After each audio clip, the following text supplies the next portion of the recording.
چھولداریوں، وافر غذا اور دوسرے سامان کے بغیر ہم کتنی دور جا سکیں گے؟ ایک در کا خزانہ ابا جان کے کہنے کے مطابق وہ ایک محفوظ جگہ منتقل کر چکے تھے۔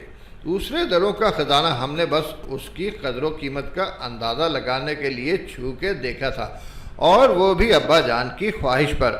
جہاں تک میرے سامنے کی بات ہے، کسی نے ابا جان سے اس کی منتقلی کے بارے میں نہیں پوچھا تھا۔ اصولاً وہ بھی انہیں اسی مخصوص جگہ پہنچا دینا چاہیے تھا۔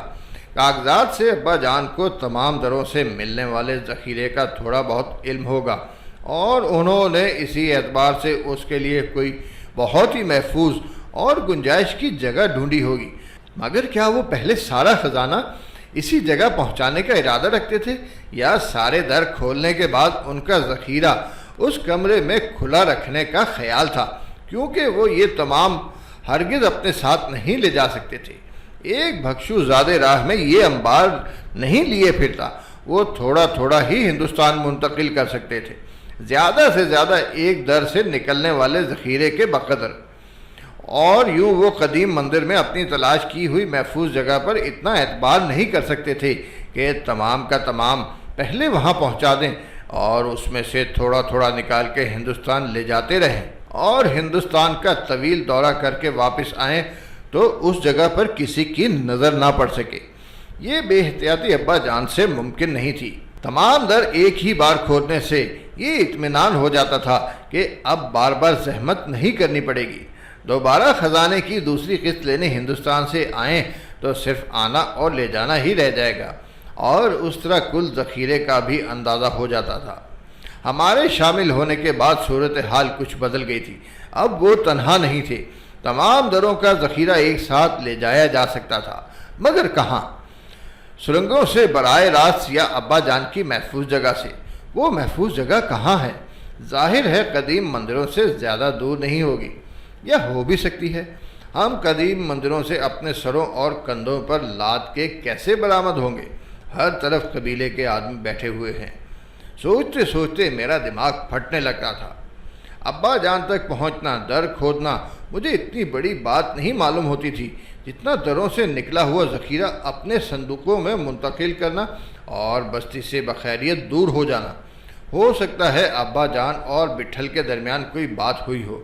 بہرحال دونوں دروں کی دولت وہیں پڑی رہی، اسے ابا جان نے پہلے در کی مانند منتقل نہیں کیا۔ جواہر کا برتن اور زیوروں کا صندوق دونوں کمرے کے ایک گوشے میں رکھ دیے گئے تھے، اور تیسرے در کی کھدائی شروع کر دی گئی تھی۔ بٹھل نے سردار سے ایک بار کنایتاً کہا تھا کہ مندروں کے علاقے میں کاغذات سے متعلق کوئی اشارہ مل سکتا ہے۔ بات واضح نہیں تھی، مگر سردار کا ذہن وہاں موجود بھکشوؤں کی طرف جا سکتا تھا۔ گویا وہ بھکشوؤں پر شک کرنا گناہ سمجھتے تھے۔ ان کے دل میں ان کا درجہ بہت بلند تھا، لیکن ان حالات میں بندبائے مصلحت وہ یہ روایتی احترام بالائے طاق رکھ کے کوئی جرت نہیں کر سکتے تھے، اور ان کی نگاہ پھر فوراً ہندوستانی شکل و صورت کے بھکشوؤں پر جائے گی۔ ابا جان اپنے منڈے ہوئے سر، بدلے ہوئے حلیے، تبتی زبان سے واقفیت کے باوجود صاف ہندوستان سے تعلق رکھنے والے آدمی تھے۔ 10 مختلف قوموں کے بھکشوؤں کے درمیان ان کے ہندوستانی خط و خال علیحدہ سے پہچانے جا سکتے تھے۔ ہم نے اپنی طرف سے ابا جان یا کسی بھکشو سے اپنے تعلق کا شائبے کے حد تک بھی انہیں موقع نہیں دیا تھا، مگر وہ خود ہی اپنے طور پر بھکشوؤں، خصوصاً ہندوستان سے آنے والے بھکشوؤں کی نقل و حرکت پر نظر رکھنی شروع کر سکتے تھے۔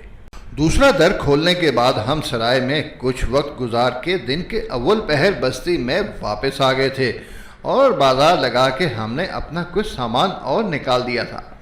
مگر جلد ہی پیرو اپنے صندوق لے کے چوک میں آ گیا اور اونے پونے مال لٹانے لگا۔ جب تک ہم چوک میں بیٹھے رہے، پیرو کے سامان کے گرد تانتا بندھا رہا۔ اس دن اس کے پاس شاید ہی کچھ باقی رہ گیا ہو۔ انہی صندوقوں کا سامان جو وہ بستی کے چوک میں اپنی قیام گاہ سے نہیں لایا تھا، اس نے ضرور کچھ روک کے رکھا ہوگا۔ مال فروخت کر کے پیرو نے بازار سے خریداری بھی کی۔ اناج کے تھیلے، چائے، چھینیاں، ہتھوڑی، کدالیں اور دوسری مختلف چیزیں اسی شام ہم اپنے وقت کے مطابق مندروں کے علاقے اور مختلف مندروں میں گھومتے رہے۔ پیرو ہمیں کہیں نہیں ملا۔ ہم قدیم مندر میں بھی تھوڑی دیر کے لیے گئے، ابا جان بھی وہاں موجود نہیں تھے۔ رات گئے ہم سرائے میں آ کے لیٹ گئے اور صبح سویرے بستی میں واپس آ کے سیدھے سردار کے مکان پر پہنچے۔ ہماری آمد بے وقت تھی۔ سردار نے ہمیں اپنے خاص کمرے میں طلب کر لیا۔ اس کی گردن تنی ہوئی تھی۔ اپنے کو پتہ چلا ہے کہ دوسرے قافلے کے کچھ لوگ ادھر بستی سے واپس جا رہے ہیں، بٹھل نے کسی تمہید کے بغیر کہا۔ سردار نے اس بات میں صرف ایک ہی مرتبہ گردن کو جنبش دی۔ وہ کیا بولتے ہیں؟ ہو سکے تو ہم کو بتاؤ۔ سردار چند لمحے چپ رہا، پھر سپاٹ آواز میں بولا، وہ جانا چاہتے ہیں۔ کدھر؟ تم نے پوچھا کہ وہ کدھر جانا چاہتے ہیں؟ ہم نے ضرورت نہیں سمجھی۔ تم نے ضرور پوچھا ہوگا، بٹھل اونچے لہجے میں بولا۔ ایسا نہیں ہوگا کہ تم نے نہیں پوچھا ہوگا۔ تم کو انہوں نے غلط بولا ہو تو یہ دوسری بات ہے۔ تمہارے خیال میں وہ کس طرف جانا چاہتے ہیں؟ سردار نے تیکھے لہجے میں پوچھا۔ تم بھی سمجھتے ہو، ہم سے کیا پوچھتے ہو؟ ہم کچھ نہیں سمجھتے سردار، بٹھل نے ترشی سے کہا۔ اپنے سے کچھ چھپاؤ گے تو اپنا بھلا نہیں کرو گے۔ خیر جانے دو، اس نے تم سے جو کچھ بولا ہے ہم کو مت بتاؤ، تم کو جلد ہی اجلے کالے کا پتہ چل جائے گا۔ ابھی ہم تم سے ایک بات بولنے آئے ہیں، اپنے 2 آدمی بھی ان کے ساتھ کر لو، تمہارے لیے یہ اچھا ہی ہوگا۔ کس کے 2 آدمی؟ سردار تردد سے بولا۔ ہمارے 2 آدمی سمجھو۔ ہم کیا بول رہے ہیں؟ ہم کو تم نے اچھی طرح دیکھ لیا ہے۔ ابھی ہم چاہیں تو وہ لوگ ادھر سے سالے کبھی اپنے ہاتھ پیر ٹھیک نہیں لے جا سکتے۔ پہلے بات ہم سے ہوئی ہے اور تم نے وعدہ کیا ہے کہ تم اپنی مدد کرو گے۔ ہم نے تم سے کوئی مدد نہیں مانگی ہے۔ ایک بات بولتے ہیں، سوچ سمجھ کے فیصلہ کرو۔ وہ واپس جانے کی بولتے ہیں یا کدھری کو؟ بولو کہ یہ 2 آدمی بھی ادھر جانا مانگتے ہیں، ان کو بھی ساتھ رکھ لو۔ تمہاری بات وہ منع نہیں کریں گے، اور منع کرے تو زور دے کے بولو۔ کچھ ہی دور تک ان کو ساتھ رکھو، جہاں کوئی دوسرا قافلہ ملے ان کو الگ کر دینا، ادھر پھر اپنے آدمی خود نمٹ لیں گے، اور تم کو یہ سب بولنے کی ضرورت نہیں پڑے گی، وہ کبھی منع نہیں کریں گے۔ تم خود کیوں نہیں کہتے؟ تمہاری بات اور ہے، تمہارا اس میں کچھ نہیں جاتا، پر ہم ادھر بھاڑ جھونکنے نہیں بیٹھے ہیں، اپنا بہت کچھ جاتا ہے۔ ہو سکتا ہے اپنا آدمی ادھر سے ان سے پہلے ادھر واپس پہنچ جائے، اس میں تمہارا کیا حرج ہے؟ ہمارا کوئی حرج نہیں۔ پھر کیا ہے؟ بٹھل نے کہا، جیسا ہم بولتے ہیں ویسا ہی کرو۔ وہ سالہ منائے گا، پر ہم جانتے ہیں اس نے تم کو اپنے جانے کا صاف مطلب نہیں بولا ہوگا۔ ہم اپنے آدمی ویسے بھی ان کے پیچھے کر سکتے ہیں، پر راضی خوشی بات بن جائے تو ہمارا تمہارا دونوں کا بھلا ہے۔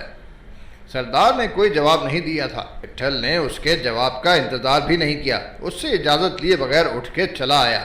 اسی دن سفر کے لیے کئی ضروری چیزیں ہم نے بازار سے خریدی اور انہیں گھر میں رکھ کے شام کو ہم پیرو کی قیام گاہ پہنچے۔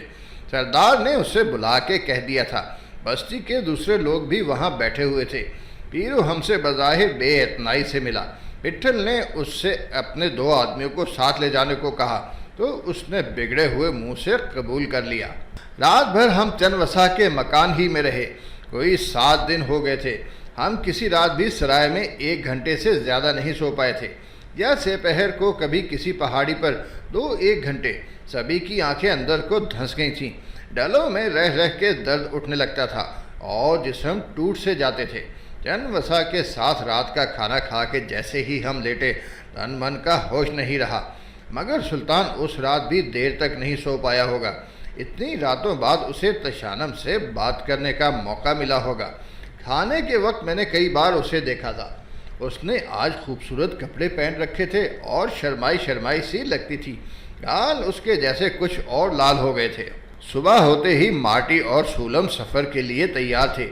انہوں نے تمنچے، کارتوس و صندوق، 1 بندوق، بستر اور چند تھیلے اپنے ساتھ رکھ لیے تھے، اور وہ تمام چیزیں جو کل شام ہم نے ان کے لیے خریدی تھیں، آدھی سے زیادہ خود روک لی تھی، خصوصاً چائے، کھانے پینے کا سامان اور کدال۔ بستی کے کنارے جینی، پلٹو اور زورا روانگی کے لیے تیار کھڑے تھے اور ہماری آمد کے منتظر تھے۔ ان کے پاس 2 بندوقیں تھیں۔ یاک کی کمر سے ان سب کا سامان لٹکا دیا گیا جو 5 یاکوں پر بخوبی آ گیا تھا۔ 3 کلی ان کے ہمراہ تھے۔ بٹھل اور پیرو نے الگ الگ جا کے اپنے آدمیوں کو ہدایتیں دیں۔ سورج چڑھنے سے پہلے وہ ہم سے رخصت ہو گئے۔ بازیگر کے مزید واقعات جاننے کے لیے قسط نمبر 58 سماعت فرمائیں۔